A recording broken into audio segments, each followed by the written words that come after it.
Jim Cramer priporoča Bitcoin. Zakaj? V drugih novicah pa tudi, Združeno kraljestvo bo od kriptopodjetij zahtevalo popolno poročanje. Morda boste morali preveriti svoj tiskalnik, če vam krade Bitcoin, in Rusija omejuje uporabo tujih stabilnih kovancev. Dobrodošli v Kriptopulzu tega tedna.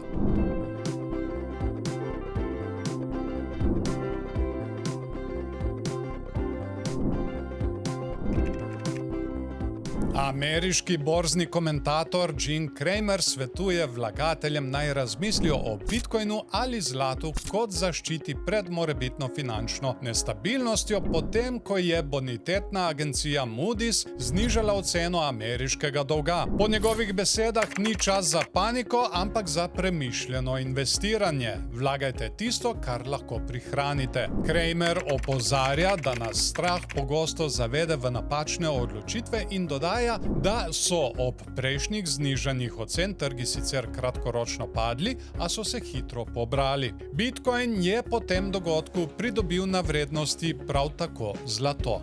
No, to je zdaj drugič ali celo tretjič, ko je priporočil Bitcoin. Od leta 2026 bodo vsa kriptopodjetja v Združenem kraljestvu morala poročati o vsaki posamezni transakciji svojih uporabnikov. To vključuje ime, naslov, davčno številko ter podatke o znesku in kriptovaluti. Nova pravila so del mednarodnega okvira za poročanje o kriptopremoženju in bodo izboljšala preglednost ter preprečevala utaje davkov. Kriptopodjetja so pozvana na izbiranje podatkov začnejo čim prej, saj bodo kršitve kaznovane z globo do 300 funtov na uporabnika. Zaščita ali anonimnost? Kaj vi menite? Komentirajte spodaj. So ti novice do zdaj všeč? Potem pritisni všeček, deli s prijatelji, komentiraj spodaj in seveda ne se pozabiti naročiti na naš kanal, da ne zamudiš naslednjega videa. Kitajsko podjetje ProColor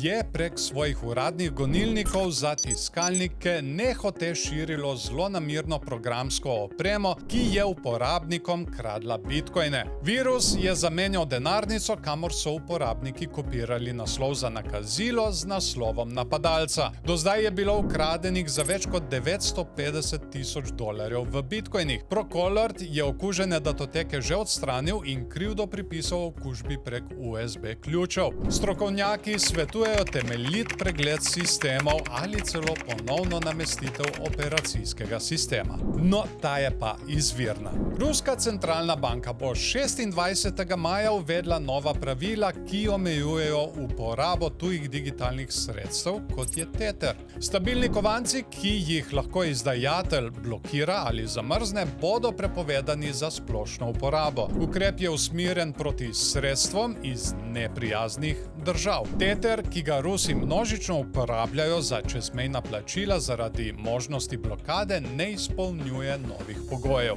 Kljub temu povpraševanje po stabilnih kovancih ostaja veliko, zato strokovnjaki pričakujejo, da bodo uporabniki prešli na decentralizirane alternative ali da bo Rusija razvila lastni stabilni kovanec. Tether bo očitno napaden z vseh koncev in krajev. Hvala vam za ogled in se vidimo v naslednjem Kriptopulzu.